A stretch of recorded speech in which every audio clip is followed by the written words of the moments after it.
All right, we're live. Another episode of Monero Talk. Today on the show we have Matt Luongo. Is that correct? Is that the correct pronunciation? You got it. And he's the founder of thesis.co. Maybe we could get into that a little bit just so Sure. we all know what that is. And then we have Brian Trolls, who runs the Block Digest YouTube show, maybe among other things, but that's what I know him as. That and shit posting on Twitter. Okay. And this episode came together from a tweet that Matt had sent out. I guess it's been a while now. It took a while to get the show going. It was about a month ago, I guess. And it was after the Satoshi Roundtable, where you had tweeted, I was the guy that said we might have to one day raise the Bitcoin supply cap. Fight me. And people certainly did. And whether or not you actually believe that to be the case, that we may have to one day raise the Bitcoin supply cap, we can get into. Yeah. But we just want to have a discussion around that. What spurred you to send out that tweet? And I guess my first question is, what is the, for those watching, the Satoshi Roundtable? I think, people hear about it every now and then. It kind of has this mystique to it. Yeah, it sounds like very mysterious, like tons of like backroom dealing, but it's not. I've been going for 4 or 5 years now, and originally it was at a Club Med, not too fancy. We would all hang out, but it got a little bit of notoriety because during the block size debate, when you could call it the block size when we're talking about block weight, Bruce Fenton, who was the organizer, made this attempt to bring together, Brian Armstrong from Coinbase and some other folks, along with kind of like Adam Back and some of the predominantly Chinese miners, to all kind of come together and avoid a chain split. And this was back in the, I think this one was back in the Bitcoin Classic days. So it gained a little notoriety that year. But since then, it's a bunch of folks that have been in crypto for a bit who enjoy each other's company and take a little vacation. So do policy decisions come out of the Satoshi Roundtable? This is not a governance structure. This is a bunch of people like giving each other lightning talks, getting lunch together, and drinking a little too late into the night. So, okay, Brian, you have any opinion on the Satoshi Roundtable? Do you attend as well? You are clearly full of shit, sir. This is secret Bitcoin Bilderberg group. You guys are. But yeah, it's like, there might be a meeting behind the meeting, and I just don't get. Oh, hold on a sec. What happened there? Got a bad connection? It's clearly the secret inner circle cut off his internet connection. He was saying too much. Let's see if we get him back. I guess in the meantime. In the meantime, I wanted to also say, because I know we were saying this offline, I highly respect your show, the show that you run, Block Digest. I think it's great. And it was one of the reasons I started to go down the Monero path. I guess I had gotten down it before the show existed, now that I'm hearing the dates. But it validated some of the things that I found most interesting about Bitcoin and cryptocurrency, kind of the things you guys are most concerned about. That, not saying any of you guys are into Monero, but just when you guys talk about the ideals behind crypto and what the purpose of this stuff is supposed to be about, censorship resistant, resistant value transfer, things like that. And I just want to thank you for the show you guys do and help leading me down that path, whether or not it is the correct one. And I think you guys do an amazing job on that show. Thanks for saying that, man. Part of the the reason that Chris Hollis and Janine and Rick and the rest of us started that was just not being happy with the quality of different content in the space. It just seemed like more focused around validating your opinion as opposed to actually trying to be as objective as possible in presenting things. And it's a very bad thing when you're talking about a space like this where every actor has to kind of make their decisions and act on their own. Yeah, that definitely comes across in the show. You guys take like a very scientific approach, and you just whatever the topic is, you just bring objective analysis to it. Very much appreciated. So I don't know, did we lose them for good?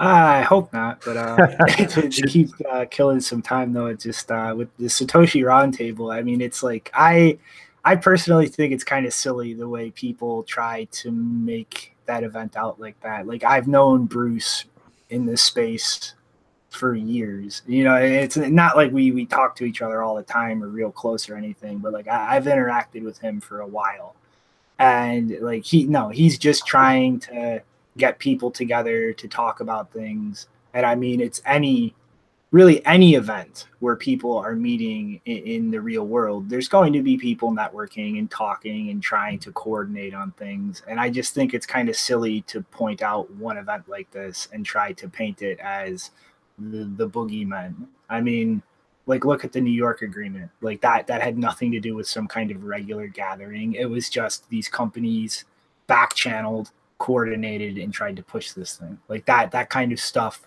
would or will happen regardless of the Satoshi Roundtable existing.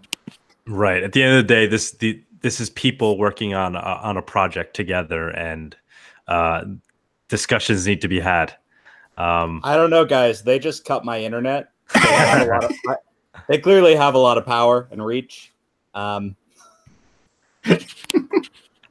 does one get involved in the Satoshi Roundtable? Is it like an invite only thing, or? Yeah, that's a good question. So once you go once, they'll typically invite you back unless you did something particularly uncouth. So back in the day, what I did was I just sort of hit up all my friends and I was like, it sounds like some interesting folks are going. I'd like to be there. Email enough people until I got an invite. But since then, I think you typically are going to get one or two referrals from an attendee. So obviously, if this goes well, you guys are invited to the Bilderberg group, and we'll all have fun next year. So was there any real discussion at the event about the 21 million cap? Was it a topic that was discussed? Absolutely. Yeah. So it was a topic that I'm not going to say I trolled the room, because there's some legitimate intellectual curiosity going on here, but it was definitely not because all of us were interested in discussing it. So we were having God, and I forget, there's like all sorts of Chatham House rules. Let me see if I can do this carefully. We were having a lightning talk about lightning, and the room kind of broke out, and there's this idea that's come up. I've heard it from a few different people about what's happening. Are we shifting fees to lightning? Is L1 still going to have a robust fee market?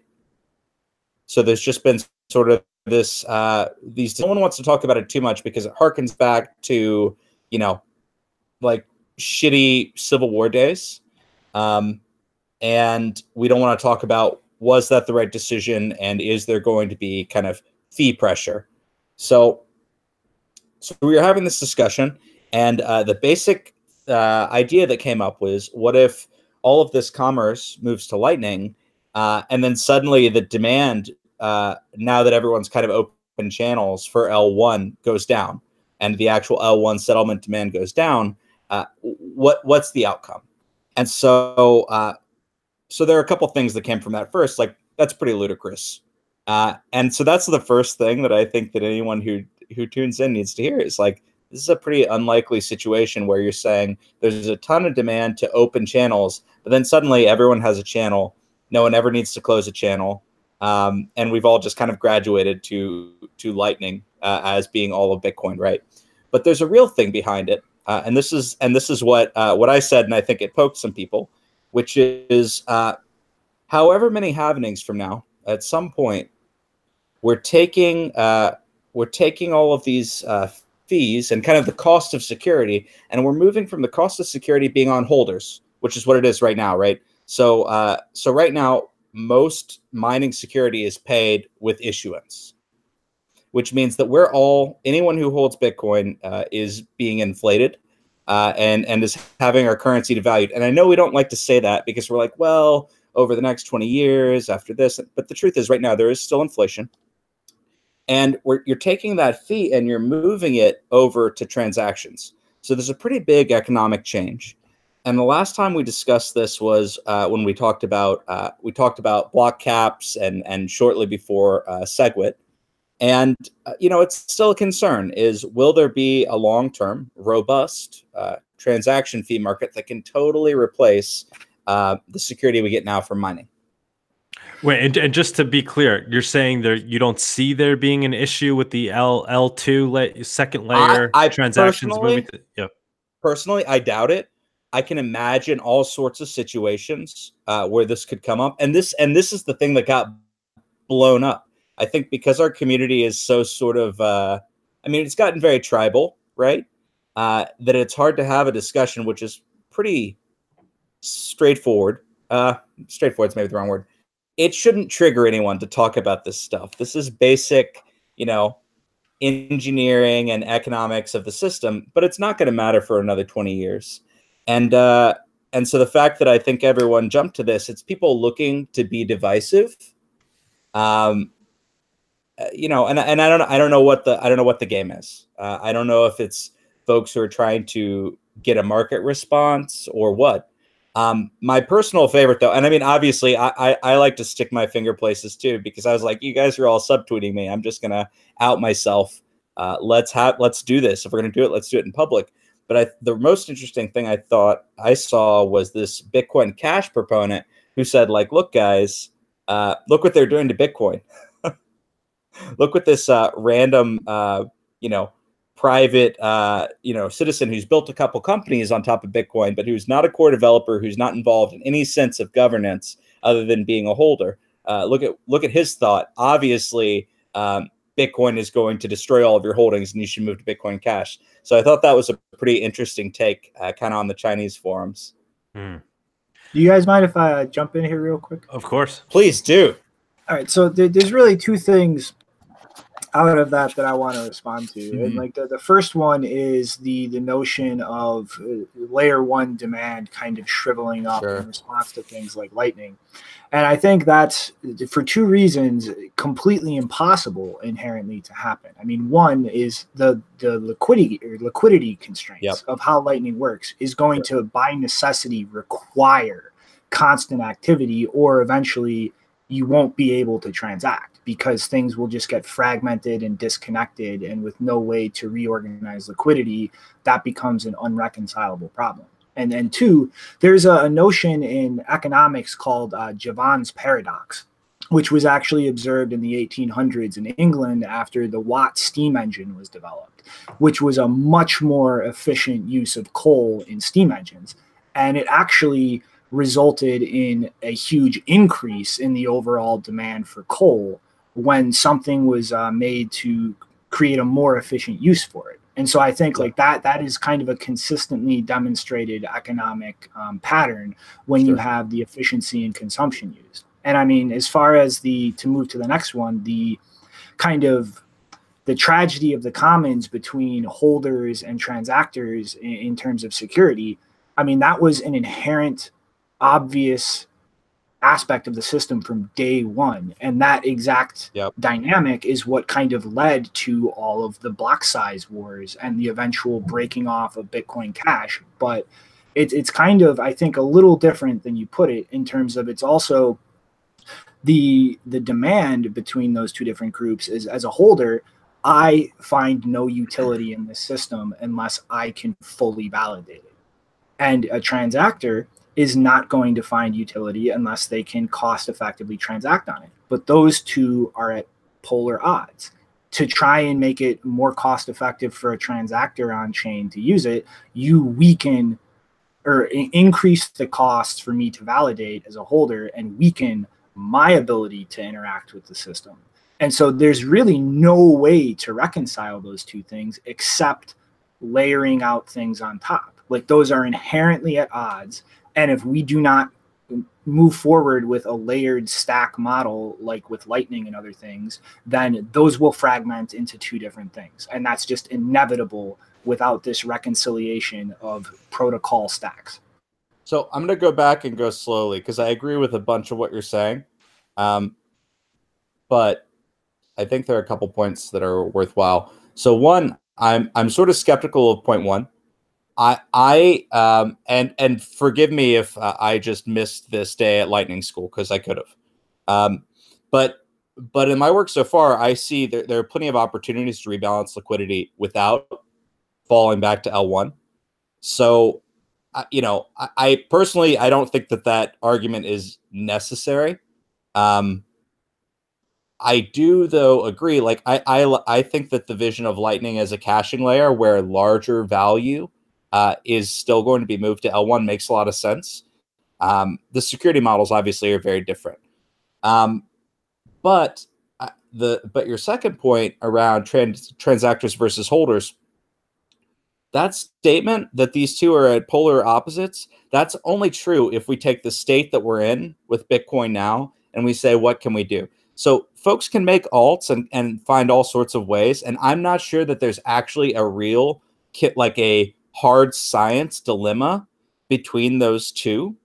I think that that's a false dilemma that, Satoshi and then the rest of us, as we've run the network and tried to be stewards, have sort of foisted upon users. That's okay, but I don't see anything inherent that I don't see anything inherent that holders should be at odds with transactors, like in the greater design possibility. And I think part of what got under people's skin about me talking about this stuff is, the separating talking about Bitcoin from how could this work? It's kind of like, what's good policy versus what's good politics. What's good politics is we're not changing shit. This works. Stick with it. What's good policy is, well, in an ideal world, maybe we could build a system that you tweak this, this, and this, and maybe it would work a little bit better by aligning the interests of holders and transactors. Because ultimately, I mean, and I know this is not in vogue to say, but I got in this to build a currency. And I actually approve and appreciate of a layered sort of network approach. I think that we've seen it works time and again in engineering, and I think that tiered security makes sense. But I hope that we can find a world where transactors and holders are actually supporting each other. Well, see, like I don't disagree that in a hypothetical world, something that wasn't deflationary with a finite supply could work. But I mean, the practical matter is that's not Bitcoin. And the whole reason people here are holding it is because of that finite supply. And so, like, while it may have worked, I think it probably would have worked if it started that way, it didn't start that way. Agreed. And I think to change that fundamental core aspect of the system, it throws all of immutability out the window. And now the core value proposition of Bitcoin has just been destroyed. Like, you now have no more guarantees. That's a stretch. That's a stretch. If we were to actually consider changing the emission curve, God, this would be forked so fast. And so I think that's not going to change regardless. But you can imagine a world, like, fast forward many halvenings. You can imagine a world where it has been found to be unsustainable and maybe a little rocky, and there is an additional emission curve where there's actually tail emissions on the system. I don't know. We don't live in that world today, and I don't think it destroys immutability. I do think it destroys the reason many of us invested in this system, which again is why I think it would just fork off, and the market would decide. But see, that's kind of the thing. There is if that forked, all of the people holding are holding for that reason, and they would immediately dump the thing that threw it out the window, so it wouldn't succeed. That's what I'm not sure about. Like, honestly, like the whole reason to even consider something like that, it comes down to one real core technological aspect of it, and that's the issue of taking the data constraints of the blockchain and somehow dispersing a very high amount of fees per individual transaction on chain amongst a large group of people. And the only real reason that we would have to consider moving to a permanent supply increase is the inability to do that. But we do have the ability to do that in both a decentralized way with things like channel factories, which would very easily allow tiny amounts from hundreds or thousands of people to aggregate in on-chain reorganizations into or out of channel factories. And we also have a way to do it in a centralized way, simply by aggregating through centralized services like Coinbase, or in the more favorable way, in my opinion, something like a Xiaomi and eCash server. And I'm almost positive that people looking at the basic primitives to do these could construct a number of different ways, filling in that whole spectrum from fully decentralized to centralized.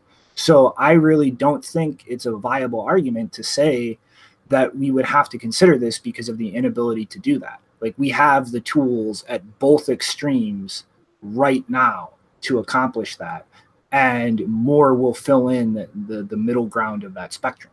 So it sounds like you're either contradicting yourself or I'm missing something here. It sounds like what you're saying is that we have the tools to spread the fees of transactors over many, many people. So is your point just, you know, now we have signature aggregation, now we have channel factories. It's incredibly cheap to find a way to transfer value at L1? Or it's not that it's cheap at L1, okay. It's cheap per person at L1, right, because you can aggregate things in a single transaction. Sure. Well, so I'm a technical optimist as well. But I mean, what you're basically saying is what you set up originally as a dilemma between two parties is not a dilemma at all. So if it's that easy, you could just make the same argument that, well, I've pressed down so much that there's not going to be more than one aggregated signature per block. And now how in the world are we paying for security? There's still a core economic trade-off between these two groups. And I mean, yeah, whether or not it ever comes to a head, I have no idea. I have to disagree there, because my framing as two things at odds is given existing in a vacuum without creating second layers on top. And that second layer stack is how to reconcile it. And also, I don't think like this really factors into holders. Like, it's just transactors not increasing the cost of holders to validate. And so even with, like, let's say we go to the extreme and it's just one signature per block. Well, I mean, that's not really relevant, I think, because it's about how many people are moving their value in a transaction and how much Bitcoin is paying a fee for that one transaction. And that could be literally like you could have a block. I'm certainly assuming that if we get down to one transaction per block, that the fee on that is not very high for like pretty clear reasons, right? But see, that transaction could be literally the size of a block if we remove the upper limits policy wise for transaction size. And so like that one signature could literally be potentially hundreds or thousands of people. But you're kind of getting at the point, though, I think, which is it could be that transaction is as large as a block, or it could be that we actually continue to compress that transaction, and that all that we would typically individually do as L1 transactions are now this compressed at some L2. Like there's some L2 where there's a signature aggregation service, and we're all agreeing to ag our stuff. We ag it down and we drop it on a block. At some point. And I'll make this question, not a statement.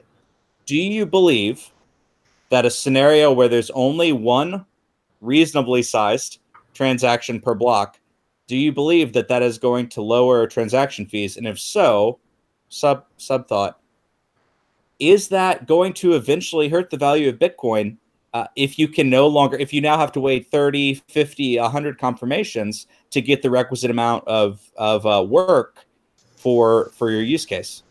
No, I don't, because I think that case is literally impossible unless you fundamentally change in some way the UTXO model of the system, because each channel factory is going to be an independent UTXO. Each like channel is its own UTXO, and those fees are a result of the size in terms of data. So regardless of how much you compress the signatures, there's still going to have to be each individual UTXO that maps to, and each individual output that those inputs map to. So to be fair, you were just talking about a scenario where we could aggregate signatures, and I'm just assuming we take it all the way. So let's say we have a soft fork where now this is just getting totally ridiculous because this is what we have to do to discuss what's going to happen in 20, 40 years. But let's assume we have, say, a snark that is the only transaction per block that's supported via soft fork that proves all properties of this thing. So now you have something succinct. Every block, it's the only transaction. Okay. There's no reason, no channel factories or any other arguments. Those can all be reconstructed around this new succinct representation that does not grow with demand, does not grow with additional parties. Does this kind of show the thing that I'm trying to poke at?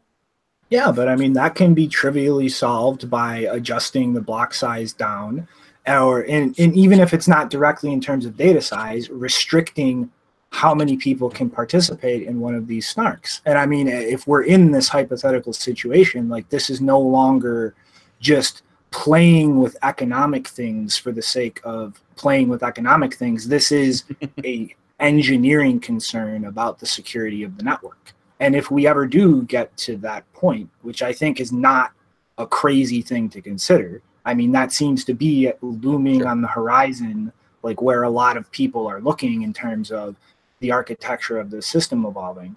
But like, we would have to just take that into consideration when we did something like this. And I don't think it would be difficult at all to do so. So going like a little bit further, and obviously we're in this like total la la land, and this is the conversation that got blown up on Twitter, was this sort of la la land discussion. We say it's an engineering concern, but I think it is more than an engineering concern what we're talking about right now. Or maybe you could call it a crypto economic engineering concern. You could call it a mechanism design concern, but at the end of the day, if you're taking a lot of demand for something and you're making it easier to compress that demand, that's also an economic concern. Well, Not what that I'm worried about. There's an economic aspect to it, but it's still at the core is an engineering concern, because anything that boils down to will this system continue functioning properly is at its core an engineering concern. It's making sure the system continues functioning and providing the security that's necessary for its functioning. Guys, can I, if we could just, this is great discussion. Thank you. If we could just, this is Monero talk. I know, if you don't mind, I just want to interject with the fact that today Monero exists and it does have a tail emission, right? So it is doing things in a different way. It's disinflationary. What is your opinion on, I guess, a few questions here. Do you guys look at Bitcoin as trying to mimic gold? It is digital gold. And if so, do you think Bitcoin is doing that better than Monero? Is Monero potentially doing that better than Bitcoin in terms of the fact that it's actually fungible on the protocol level? And then in relation to this conversation, its security is known in the future in that we know there will be miners mining forever, right? Given that there's this continuous emission curve, there'll always be Moneros to be mined. Does that add to the goldness of Monero in that we're secure today and in the future, and knowing that Monero will always be mined and secured by hash rate? And I just want to hear your opinions on that. I'll go second on this one. Well, like, honestly, I think that the digital gold thing is constantly twisted out of context, and it's more of an observation of the increasing costs of actually introducing new things into the supply and the way that the supply curve drops. It's kind of similar to a gold mine or an oil well, where you have that shrinking ratio of cost to return on it. And so I think that that's kind of memed itself way out of context of what that original observation by Satoshi was. But as far as the security with that kind of disinflationary model, I mean, yeah, like I said, it's in abstract that can definitely work. Like, it's just, that's not where Bitcoin started, but that is where Monero did. But I do think there is one thing to note there, in that it might not be in a practically meaningful way, but I do think that there is somewhat of a less censorship resistance guarantee in a vacuum without kind of the way that Monero has implemented things to make it hard to tell individual things apart. But without that kind of extra way to address this, having some kind of guaranteed revenue for miners that is not tied to processing transactions in the long term gives them the ability to be more selective in ignoring things, because at the end of the day, there is a bottom guaranteed revenue that they get regardless of processing transactions. And so that kind of in a small way disconnects the income of miners from incentivizing censorship resistance. So you're saying it makes it less censorship resistant? Yes, because a miner could still continue to accrue profit without having to include transactions to acquire that profit. It might be more difficult to tell what to censor, but it would be more difficult to censor, is what you're saying. No, I'm saying it would be more possible to censor, and not Monero specifically, but something with that kind of disinflationary model that did not have a bunch of privacy tech on top of it. Sure. That didn't have the privacy. Okay. Yes. Yeah, I'm going to go just like in a tiny bit of a different direction, and I'm not like a Monero expert, but I've looked at enough other coins that I feel like I can say that might be a better model, but Bitcoin exists, and so it's sort of like, I mean, you know, to Brian's point earlier, maybe one day we'll have to tackle this stuff with Bitcoin, but will a coin that has maybe solved these theoretical problems have an advantage in the short term? And will it actually be able to kind of, you know, flip Bitcoin? And that I'm not sure that's likely. So I think I'm kind of like torn between what might be a better system design, better for, like, you know, the next 100 years versus what is actually going to happen in the market, which appears to be rewarding the first mover. Does that make sense? So, like, maybe it would be better, but I'm not sure it's going to matter. We'll find out. Yeah, I think that argument, you're basically saying because Bitcoin is the first, it has the first mover advantage. The fact that it may lack qualities that make it digital gold don't matter because it has a network effect, and it will fix those things in the future. I mean, I think that's kind of the argument or the debate that's constantly being had, right? As to is Bitcoin the good enough protocol? I personally don't believe that's a kind of a law of nature, that because Bitcoin was the first one, it means that it's going to be the one that succeeds. I think there is kind of this, like, you know, being the first one, being the first one certainly gives us a great advantage, but did it evolve enough? Did it to where it got close enough to being what this protocol needs to be to last into the future, before it reached that point of no return? Because now we're at the point where it's very difficult to change Bitcoin. And obviously a lot of people would argue, well, that's a good thing. It is a good thing eventually, but not if the clay gets hard before you finish sculpting the sculpture. Well, so, I mean, did Bitcoin achieve that yet? This kind of becomes a governance thing, which is another thing that I hope Brian hates the word governance. I hope. I absolutely do. I'm so glad, because this also is sort of like this evolutionary test of, like, you know, what sort of development model is going to win. Now, I cannot speak to the depths of Monero development. I know a couple Monero folks, but I do think this pretend we don't have a governance problem, and that actually is our governance thing in Bitcoin, is super interesting. I mean, I love it. Okay, it's also crazy.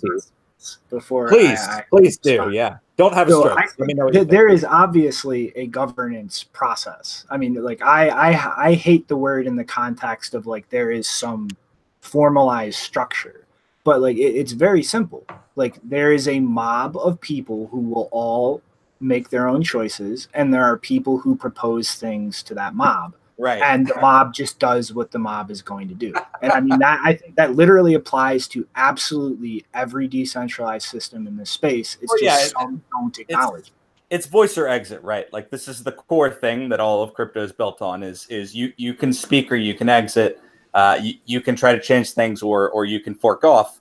But I do think that process significantly slows development. It's something that I've noticed in my own products, where if I'm developing privately and then I release something, I can go much faster than if I'm having to develop in the open with all of the assholes on Twitter who think I want to destroy the Bitcoin supply cap. You know, it's a lot faster to have a tight team. And so I do wonder if there's threat from a more centralized development process. I'm starting to lean toward that's not going to happen, but I mean, it just is what it is. I mean, that's fundamentally how this stuff works, whether you want to acknowledge it or not.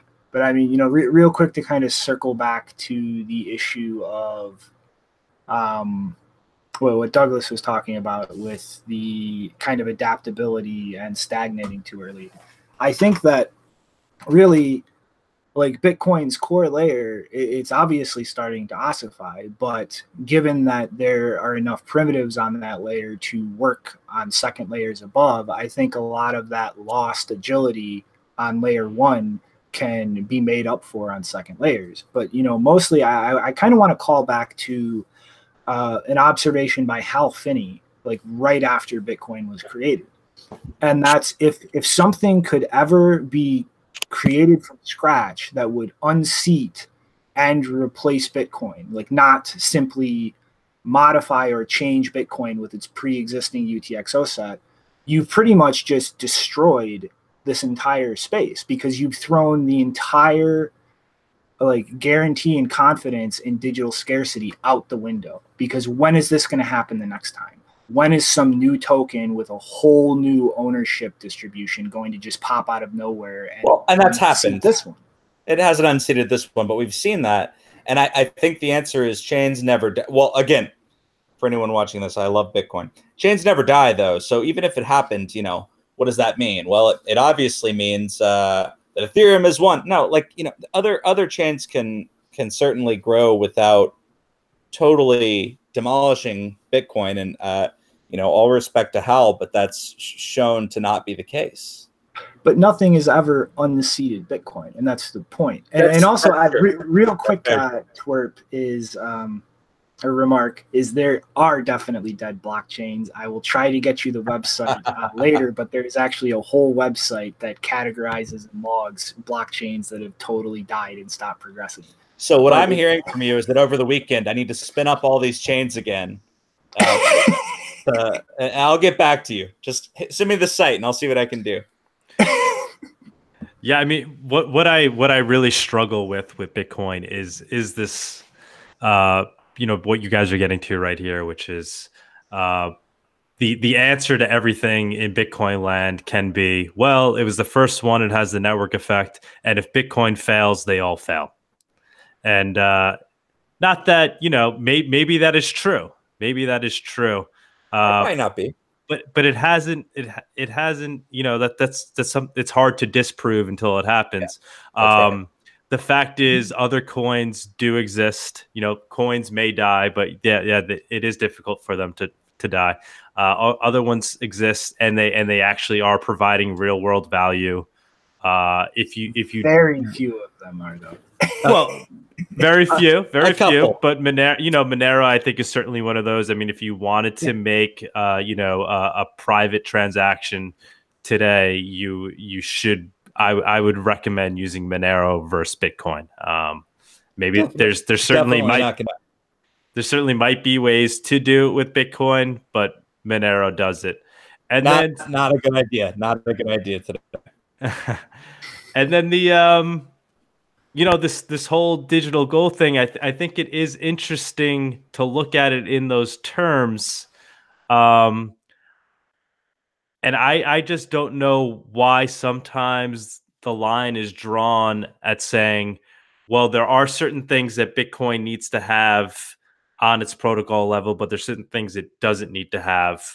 and I just don't understand why fungibility isn't one of those things, and I don't understand why things like what we're talking about with the security of maintaining the security of the network with guaranteeing that miners will continue to mine into the future, why we've also decided that that doesn't have to be one of those things. And it just seems kind of arbitrary where people in Bitcoin are deciding what does and does not have to be part of the core protocol. It seems like anything that isn't part of the core protocol by default doesn't need to be in it because Bitcoin is the first. Therefore, it is what it is. It is what it is. So it doesn't need to have it.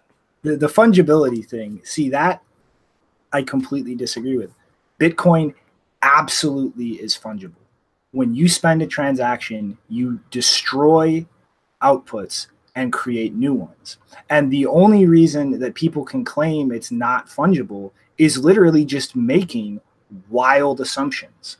Like literally just a coin join, just splitting things around decreases the accuracy of any assessment or assertion made by a chain analytics company as to who's in control of that, what it's doing, without like metadata from outside of the network. All they are doing, following one output, creating a new one down in a chain, is making less and less and less accurate assumptions about things.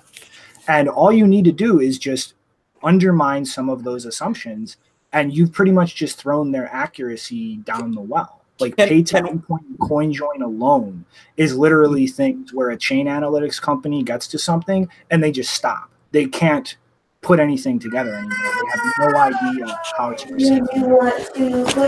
Can I just say, if anyone's buying their drugs after listening to this, please don't think CoinJoin is acceptable OPSEC. Like at some theoretical level, maybe we can argue that the anonymity set is equivalent to yada, yada, yada, Monero if you do this, that, or the other. But truly, like, we need more than CoinJoin. And I'm not saying we need to like jump to like crazy, Snark's moon math, but the fact that CoinJoin is optional already is a serious issue for fungibility.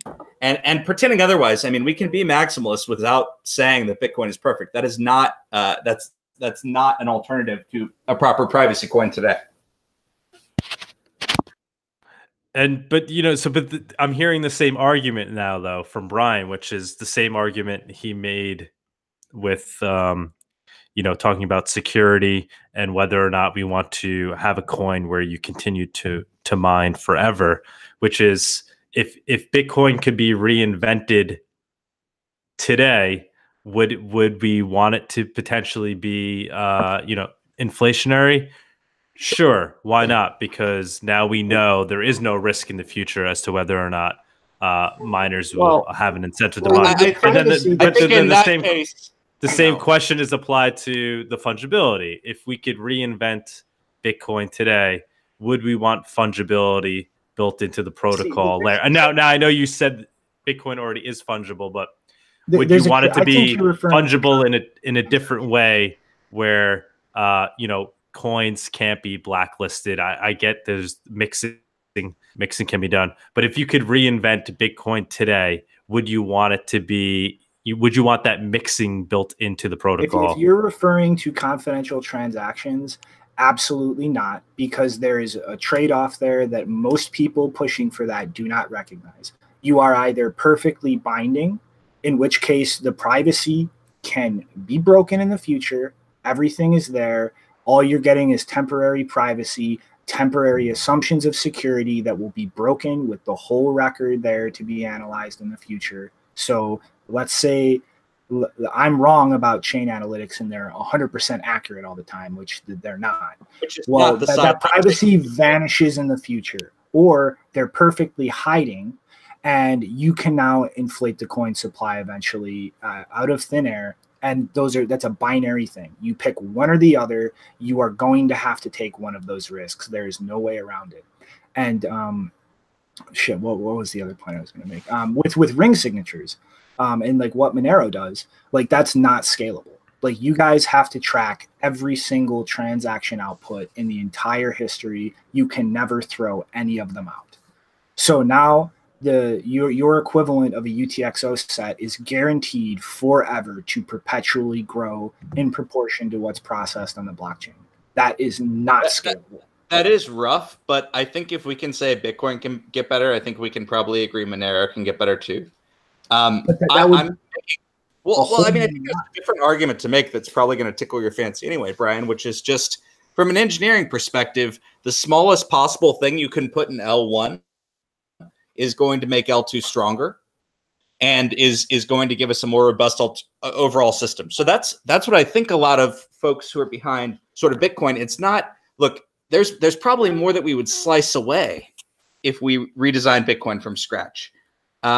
It's unclear if that's the best model or not, but if you look at Bitcoin's model versus Ethereum's going in a totally different direction, it's nice to have a really solid L1. And I think that's separate from who arrived first. Yeah. Yeah, but it's also, I have a kid who wants ice cream, so if you guys hear that, there you go. Brian, but yeah, doesn't that discount the whole, scaling on the second layer argument? I mean, why can't Monero scale on the second layer? Because you're still at a point where that will forever grow. That can do absolutely nothing but grow. And you have to have access to that whole set of data to verify that a block is not spending something that shouldn't be allowed to be spent. Whereas with Bitcoin, there is no constraint requiring the UTXO set always grow. It can condense itself and shrink just as easily as it can grow. And the more ways to divide control over a UTXO that are created on second layers, the more likely it will be to condense or constrain its growth. Whereas with Monero, no matter what you do, it will grow forever. And all you can do is slow down that growth. You can never wind that back and shrink it. Okay, that's an interesting way of looking at it. I mean, Monero is introducing pruning.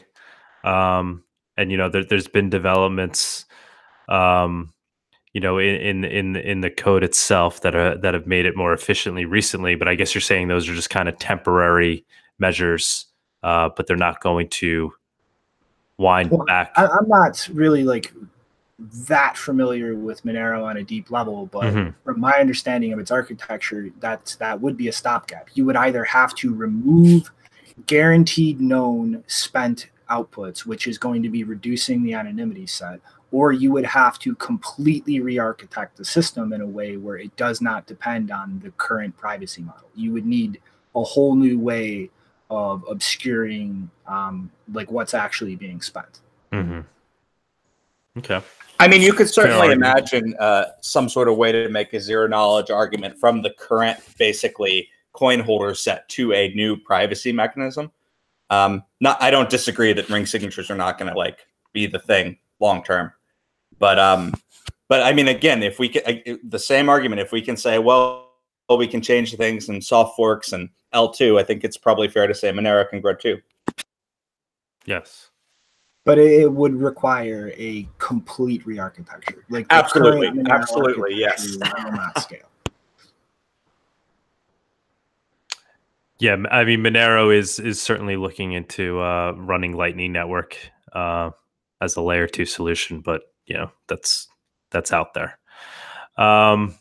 So yeah, where does this leave us, guys? I mean, I guess this is kind of the same old debate that's always had in the Bitcoin community as to whether or not Bitcoin is good enough and whether or not things practically could be added to it, or if that's even something Bitcoin would ever want to do. So do you think it is possible that one day, I know we kind of just hashed through this all, but just in a short response, will Bitcoin ever possibly raise the 21 million cap? If you guys could each both individually kind of re-answer that.